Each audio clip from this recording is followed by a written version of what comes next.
नमस्कार विद्यार्थी मित्रांनो, Sardar Vallabhbhai Patel English medium school Yawal येथील ऑनलाईन क्लासेसमध्ये तुमचे स्वागत आहे।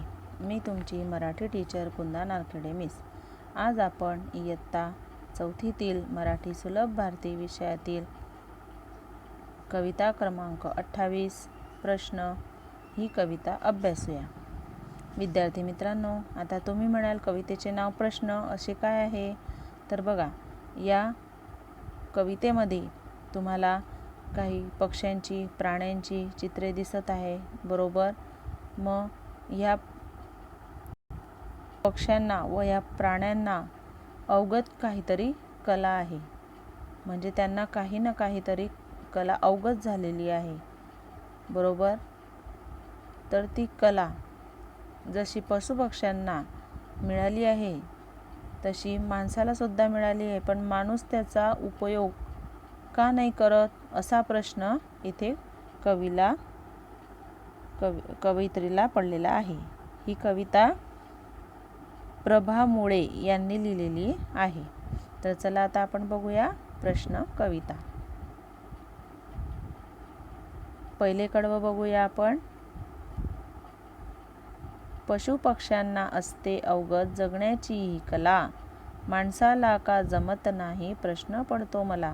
बघा, पशुपक्ष्यांना म्हणजे प्राण्यांना व पक्ष्यांना जी कला, कोणती जगण्याची जी कला अवगत असते ती कला माणसाला का जमत नाही।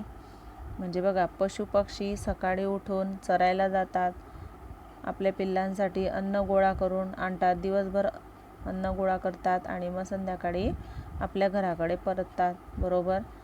मग ही जी जगण्याची कला पशुपक्ष्यांना अवगत झालेली आहे ती माणसाला का नाही जमत, असा प्रश्न कवयित्रीला इथे पडतो। पुढे बघा,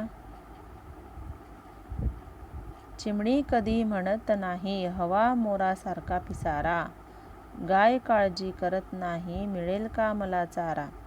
बघा, आता चिमणी ही जी आहे ती कधी मोराचा हेवा करते का। आता मोर बघा इथं दिसत आहे तुम्हाला चित्रामध्ये, मोराला केवढा मोठा पिसारा आहे, बरोबर। मग चिमणी कधी म्हणते का की या मोरासारखा पिसारा मला का नाही, असा हेवा चिमणी कधी करते का, बरं तिने कोणाजवळ म्हटले आहे का, तर नाही। त्याचप्रमाणे गाय सुद्धा काही काळजी करते का की मला चारा मिळेल की नाही, बरोबर। अशी काळजी गाय करत असते का। तर ही जी कला त्यांच्या अंगी आहे तर ही कला माणसाला का नाही जमत। माणूस केव्हाही कोणाच्याही हेवा करतो, त्याला असे वाटते, दुसऱ्यांचे जगणे बघून त्याला वाटते की आपल्याला सुद्धा असे जगणे हवे आहे, आपल्याला सुद्धा ही वस्तू हवी आहे, असा हेवा माणूस करतो, बरोबर। पण पशुपक्ष्यांप्रमाणे तो का नाही जगू शकत, असा प्रश्न कवयित्रीला येथे पडलेला आहे। कोकिळ कधी म्हणत नाही काळा का माझा रंग, तो तर आनंदाने गाण्यात असतो दंग। बघा, कोकिळ पक्षी, कोकिळा माहिती आहे, बरोबर। जून महिना लागताच, जून महिन्याची चाहूल लागताच कोकिळ पक्षी ही ओरडत असते, कुहू कुहू अशी ओरडत असते। आणि कोकिळ पक्षाचा रंग कोणता असतो, तर काळा। आता बघा, कोकिळ पक्षी कधी म्हणते का की इतर पक्ष्यांप्रमाणे मला का रंगीबेरंगी रंग नाही आहे, अशी ती कधी म्हणते का, ती अशी म्हणते का की माझा रंग काळाच का आहे।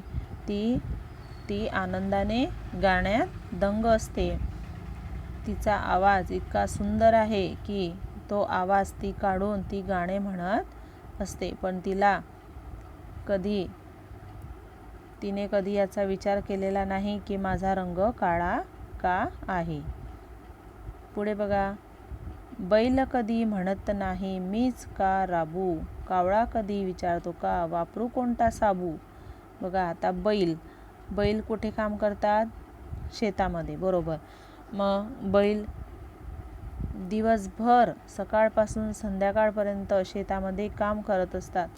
मग हे बैल कधी म्हणतात का की आम्हीच का शेतामध्ये काम करू, आम्हालाच का हे लोक राबतात असे कधी म्हणतात का? त्याचप्रमाणे कावळासुद्धा कोणाला विचारतो का की मी कोणता साबण वापरू वगैरे? कावळ्याचा रंगसुद्धा कोणता आहे? काळा आहे. मग कावळासुद्धा कधी म्हणतो की मी कोणता साबण वापरू नाही. असे जे पशुपक्षी आहेत ते आपले जीवन जगत आहेत, तर असे जीवन माणूस का नाही जगत? माणूस सर्व गोष्टींचा हेवा का करतो? असे येथे कवयित्रीला प्रश्न पडलेला आहे. ससा कधीही म्हणत नाही मीच का भित्रा, वाघोबाचा शूरपणा मागत नाही कुत्रा. बघा, ससा हा प्राणी माहिती आहे सर्वांना, भित्रा प्राणी आहे ससा.